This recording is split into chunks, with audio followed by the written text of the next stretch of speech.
नमस्कार जी, मेरा नाम मनप्रीत सिंह है और मैं इस आइस स्केटिंग रिंक का इस वक्त सेक्रेटरी हूँ।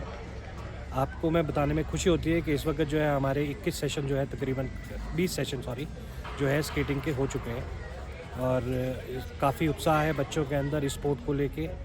हम चाहते हैं कि इस स्पोर्ट को हम अगली जनरेशन, जैसे हमें पुरानी जनरेशन से हमें मिली थी, हम चाहते हैं कि नेक्स्ट जनरेशन को भी हम इस आइस स्केटिंग रिंक को है उसी तरह से सौंपें। तो इसी दौरान जो है आपने देखा होगा कि स्केटिंग के अंदर काफ़ी चेंजेस आ गए हैं, नई नई टेक्निक्स आ गई हैं। तो आर्टिफिशियल रिंग की एक रिक्वायरमेंट जो है, अब आप with the change of temperature, weather, environment जो है, एक इन्वायरमेंट जो चेंजेस आ रहे हैं ग्लोबल वार्मिंग की वजह से, जो है ये आइस स्केटिंग रिंक की जो है, जो स्केटिंग का जो हमारा टेन्योर है, या जिसको हम बोलते हैं कि जो हमारी स्केटिंग है वो श्रिंक होती जा रही है। सीज़न जो है हमारा, पहले ये स्केटिंग जो है नवंबर से शुरू होके फरवरी एंड तक चले जाती थी, बट फ़िलहाल अब जो है ये दिसंबर मिड में शुरू हो रही है और फेब से पहले ही तकरीबन ख़त्म हो जाती है, क्योंकि ग्लोबल वार्मिंग की वजह से बहुत तापमान के अंदर फ़र्क आ गया है। तो अब जो है इस रिंक को बचाना है तो इसको आर्टिफिशियल रिंक बनाने की बहुत ज़रूरत है और हमारी इसी जो है मुहिम को जारी अपना रखते हुए हमने गवर्नमेंट के साथ जो है ये प्रोजेक्ट एक शुरू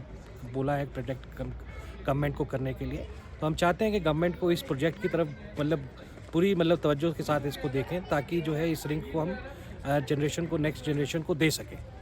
तो इसलिए आपको बताया कि जो है हमारे रिंक की डेवलपमेंट के साथ साथ जो है हमारी जो स्टेट की इकॉनमी और जो हमारे शिमला शहर की इकॉनमी के अंदर बहुत बूस्ट होगा, टूरिज़्म बढ़ेगा, प्लस हम नेशनल और इंटरनेशनल इवेंट्स यहाँ पे करा सकेंगे। बिकॉज़ अभी भी जो है पुराने जो हमारे टाइम के अंदर कई बारी हमें जो होस्ट करने का मौका मिलता था, बट वेदर ख़राब होने की वजह से 2-3 बार जो है यहाँ से हमें जो है नेशनल्स को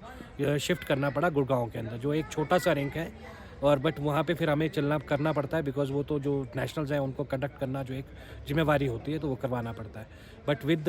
अगर ये जो है रिंक बन जाता है, एक आर्टिफिशियल रिंक तैयार हो जाता है इंटरनेशनल स्टैंडर्ड्स के हिसाब से, तो यहाँ पर हम नेशनल और इंटरनेशनल इवेंट्स भी होस्ट कर पाएंगे। तो इससे जो है इकॉनमी बढ़ेगी, प्लस जो नई यूथ है, जनरेशन है, उसको एक एक्टिविटी जो है और मिल जाती है। एक ये शिमला के अंदर एक यूनिक एक्टिविटी है जो कहीं और नहीं अवेलेबल है। तो हम ये जो है अभी तक तो हम इसे नेचुरल तरीके से करते आ रहे हैं। It is semi artificial ring जो हम अभी तक इसको कर रहे हैं, बट विद आप देख रहे हैं ग्लोबल वार्मिंग की वजह से अब पता नहीं कितने साल तक ये चल पाएगी। बट हम इसी वजह से है, सरकार से हम गुहार करते हैं या उनको बोलते हैं कि इसकी तरफ देखें, ताकि इसको एक रिंग में कन्वर्ट करा जा सके आर्टिफिशियल।